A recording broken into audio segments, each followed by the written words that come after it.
So what is Biomutant in a nutshell? Biomutant is an open world post-apocalyptic kung fu fable. Basically, in terms of structure, it's like Zelda Breath of the Wild, I guess. But the feedback that we've been getting over the years, it's that it kind of a strange, weird, good mix between Ratchet and Clank, Devil May Cry, Batman Arkham, yeah, and a couple of other influences. So it's truly an open world game, 8x8 kilometers, filled with a lot of weird events and fun things to find. I think the primary thing that we worked a lot with is the control that the player have over the character customization. We have the possibility for the player, to set the attributes, and in Biomutant, that's tightly connected or integrated with the way that the character looks.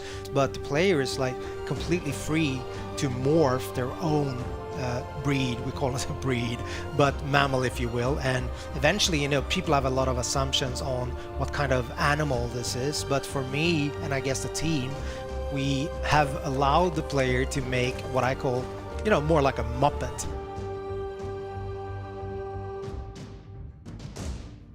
And with character customization, it goes all the way down to crafting bits onto your clothes or hats or pants or whatnot.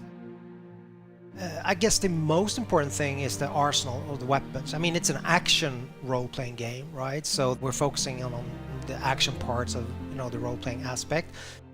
Each part that you can find for weapons and gear also comes with like a material, a quality aspect, so they can be more damaged or of a higher quality material.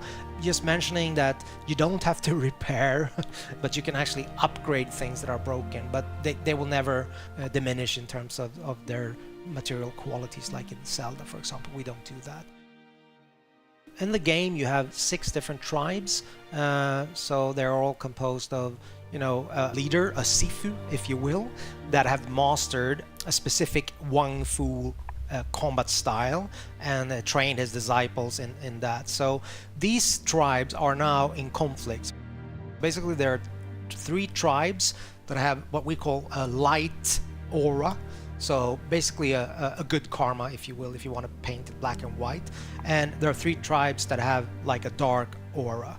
Eventually, at the start of the game, you will find that you have to choose an ally, so one of these 6 tribes. As you move along or go further into the game, you're free at any time to change your allegiance. But at the start of the game, you choose one of these 2 tribes. And basically, at that point, the state of the world is represented by the huge tree that's at the heart of the 8x8 kilometer open world.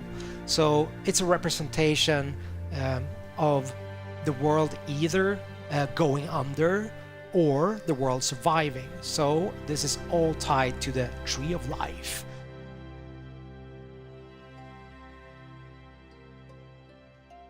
A light or a tribe, they want to save the world, so make sure that the tree survives, and also then uniting the other tribes, whilst allying with dark or a tribe would mean the opposite. They believe that the only way that you can move forward is to make sure there's kind of a cleansing, I guess. So making sure that everything that's bad in the world kind of goes under, so you have a rebirth and start anew, if that makes sense. So you're very free to make this choice, but also bear in mind that that will affect the ending of the game. Obviously, game being called Biomutant has to have some form of mutations slash abilities, right? There's quite a wide range of them. Primarily, we have the biomutations, so those are kind of more physical abilities, if you will. For example, you can spawn a mushroom in front of you. That has multiple uses, if I just use that one as an example, in terms of creative freedom for you as a player. Combining this jumping up on the mushroom with, let's say, just electricity shooting out from your fingers, like the Emperor in Star Wars, or once the character is airborne, like your enemy, just going up there, unleashing some other kind of strange abilities. I don't want to go into all of them. But the other aspect is the psi mutations. So those are more like your you know, X-Men style abilities, if you will, like for example levitate, which again can give you both exploration opportunities, but also then you can use it in combat in conjunction with other abilities, and obviously ranged combat, so that will give you an advantage, I guess. You're wanting to keep on exploring the world because you're wondering what's going to be, you know, around the next corner.